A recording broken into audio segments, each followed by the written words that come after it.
এই টোটোতে মোটরসাইকেলে যেতে আসতে একটু অসুবিধা ভোগ করছেন। আমরা আপনাদেরকে বলছি, পুলিশ আপনাদের প্রিয় লোক নয়। সব থেকে বেশি টোটো চালকদেরকে রাস্তায় যারা ডিস্টার্ব করে তারা হলো এই পুলিশের নামে গুন্ডারা, যারা রাস্তায় দাঁড়িয়ে টোটো চালকদেরকে সব থেকে বেশি জ্বালায়। আচ্ছা, আমরা আজকে কেন এসেছি, এখানে কেন মঞ্চ করলাম?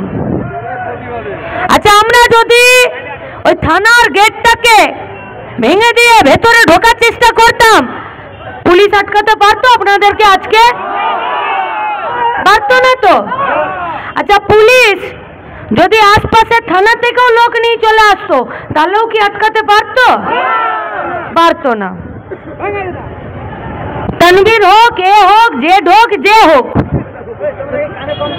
যেই হোক, আমাদের মূল অভিযোগ এই পুলিশের বিরুদ্ধে কি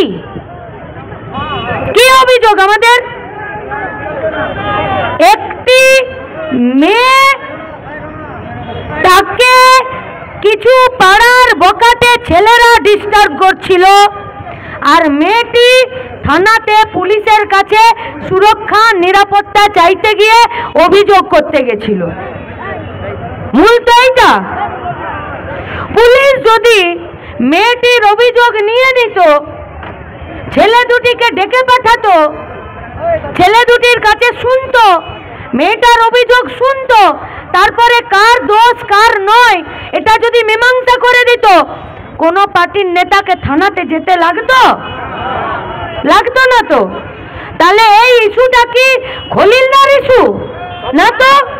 তাহলে এই ইস্যুটা হচ্ছে আমাদের মা বোনেদের ইস্যু। আজকে যে কারণে আমরা এসেছি সেটা হলো, গোটা পশ্চিমবঙ্গে এরকম করেই এরা মা বোনেদেরকে জ্বালাচ্ছে। আর যখন আমরা পুলিশের কাছে নিরাপত্তা চাইতে যাচ্ছি, পুলিশকে কমপ্লেন করতে যাচ্ছি, তখন পুলিশ বলছে মীমাংসা করে নে। তখন পুলিশ কি বলছে?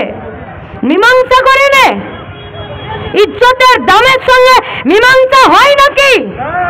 ও তৃণমূল আর পুলিশে মীমাংসা হয় টাকা দিয়ে। আমাদের পশ্চিমবঙ্গের মা বোনেদের ইজ্জতের দামের মীমাংসা